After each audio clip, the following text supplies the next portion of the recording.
So, you've fought before, right? Alla asked, regarding me shrewdly as we started toward the magician's building. Adrenaline and excitement still coursed through me, leaving me grinning and wanting to fight, even though I had returned all of my knives to the rack. Well, not all of them. I still have my regular knife strapped to my leg. It felt so good to fight again, to be circling someone who was better than me, more trained. It made me feel strangely free. It made me feel like, for maybe the first time since I had arrived at the palace, I knew what I was doing. I knew how to fight, even against a more experienced opponent. It was what I was used to. Yeah, a couple of times, I said, continuing to walk slowly, even though I want to run. A couple of times? Bout asked, looking at me with wide eyes. That can't be right. You were incredible. I grinned to myself and looked down. I wouldn't say incredible. I barely managed to get any hits on Tria, I responded with a shrug. That was true, but I'd still enjoyed it so much. Time had moved strangely as we circled each other slowly, waiting for signs of attack. It had felt like we were frozen in time, but also hurtling through it. I'd been surprised when she told me it was break time. But the fact that you managed to get any on her is impressive, Alla said, holding the door open for us. I can barely get a hit on her.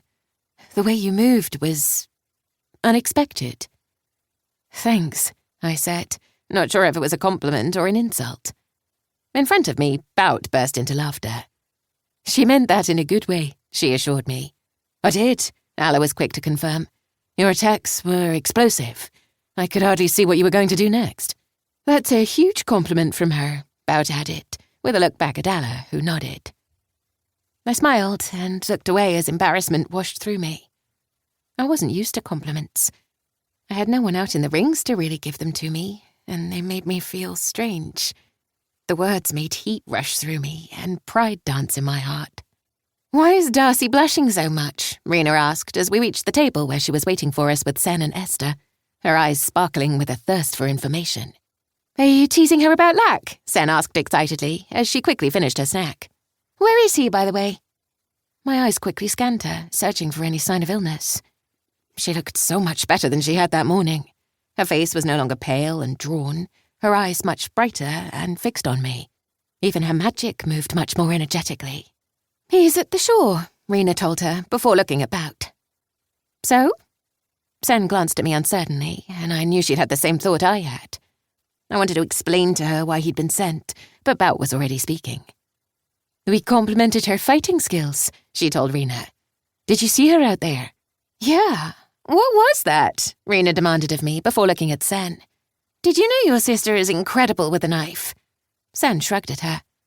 We lived in the outer rings, was her only explanation, but it was enough. Confusion washed over Rena's face, but Sen was already climbing out of her chair. I glanced at the clock on the wall, noticing that it was almost time for her to return to class. You have history now, right? I said quickly, trying to change the subject. Yeah, but I'll see you after, won't I? She responded, glancing at me uncertainly. Of course. I'll meet you back here. Sen's magic flared out slightly, and I knew she was checking that she would definitely see me after.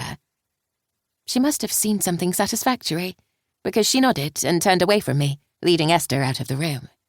So, you had to fight a lot in the outer rings? Rena asked unsurely, her face crumpled with confusion. I looked at the food in front of me and began loading some onto my plate, unable to meet her eyes. Yeah, kind of, I said finally. How come? Just like self-defense? She asked. Yeah, pretty much. I mean, that's what it was generally. People would attack us looking for food, shelter, or just out of desperation. That's what drove the outer rings, desperation.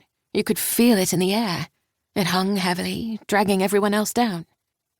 I hate that you went through that, Rena said quietly after a while. I shrugged slightly.